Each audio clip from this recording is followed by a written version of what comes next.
Hi, everybody. Welcome to another edition of an Extravagant Few Minutes here on 12-Ounce Sports and the Captain Lou Sports Network on YouTube. Monday, January the 29th. A Blue Monday if you're in the Detroit, Michigan area or a fan of the Detroit Lions. What a tough way to go last night. A heartbreaking loss to the San Francisco 49ers, 34-31. Yes, indeed, Detroit squandering a 24-7 lead as San Francisco came roaring back, making the second half adjustments, the up-tempo offense, the sense of urgency that the Lions maybe didn't quite have after that opening drive of the third quarter for the Lions. You know, and I'm going to say it up front right now. If you're going to blame Dan Campbell for the loss because he went for it on fourth down both times in the second half, I think that's very reckless. I don't blame him at all for going for it on 4th and 2 in the third quarter. They're up 24-10. Josh Reynolds makes that catch. I think Detroit goes down. At least they eat up a couple of more minutes, maybe kick the field goal on 4th and 5, or they score the touchdown. They'll have it 1st and 10 inside the 20. They go up 3 scores. Then all of a sudden, Dan Campbell's a mad scientist, a mad genius, whatever you want to call him. Instead, now everybody thinks it's his fault. It's all on him. If you're going to make him the scapegoat, I just think that's reckless. I mean, look at what else happened in the game. A couple of fluke passes, the one off the helmet. And again, Jamo missing a catch. Amon-Ra St. Brown with alligator arms at times. And then, of course, you want to place a little bit of blame on someone else, maybe Ben Johnson in the second half. Play calling, get a little bit conservative or going away from what got him that big lead, the ground and pound. And then, of course, on that last drive, when on the 3rd and goal, they ran it instead of, throwing it to preserve that timeout. I don't understand that. But again, if you're going to place all the blame on Dan Campbell, I just think that's a huge, huge mistake. As, he's done it all year. Now, I understand some people saying, well, that's regular season. This is a little bit different. The stakes are higher. Again, the guy was wide open. Josh Reynolds should have made that catch. Maybe it was a hair behind him. It was right in his hands. How about Jamo with that flea flicker? Went right through his hands in the end zone. So I can't blame Dan Campbell. I would have went for it. The one in the fourth quarter, okay, maybe I would possibly kick the field goal there. It would have tied it up. But again, if he kicks the field goal, goes to kick the field goal and he misses it, then you're going to have the same people that are whining about him going for it say, well, he went for it all year. Why did he kick the field goal now and they missed it? So you can't win. But I don't blame him. I think it was a good idea. Like I said, Josh Reynolds makes that catch. He's the hero. And so, but you also got to give Brock Purdy his due. I mean, he stepped up in the big moment again.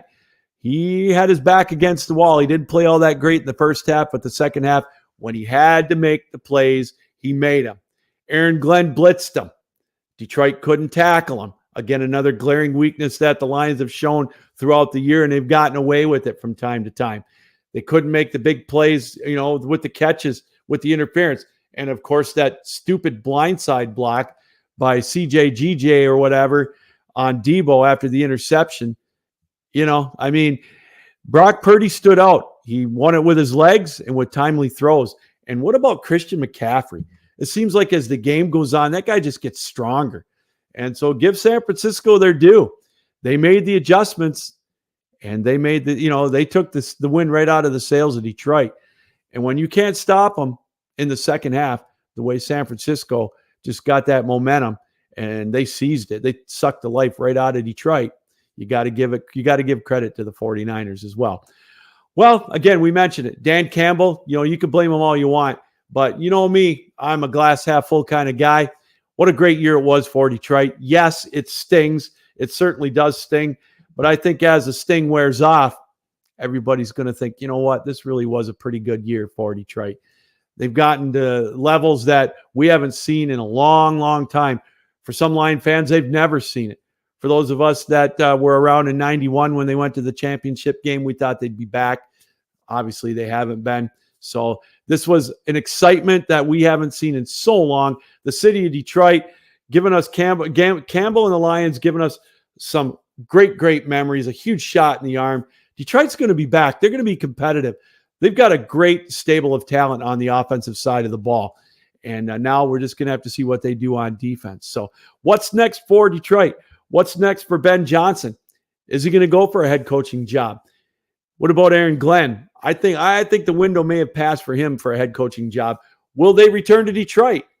Those are the big questions. I think Ben Johnson probably will take a head coaching job either in Washington or in Seattle. We'll have to wait and see on that. But again, thanks to Dan Campbell and the Detroit Lions for a great year, giving us a lot of memories that we'll be able to take for the rest of our lives.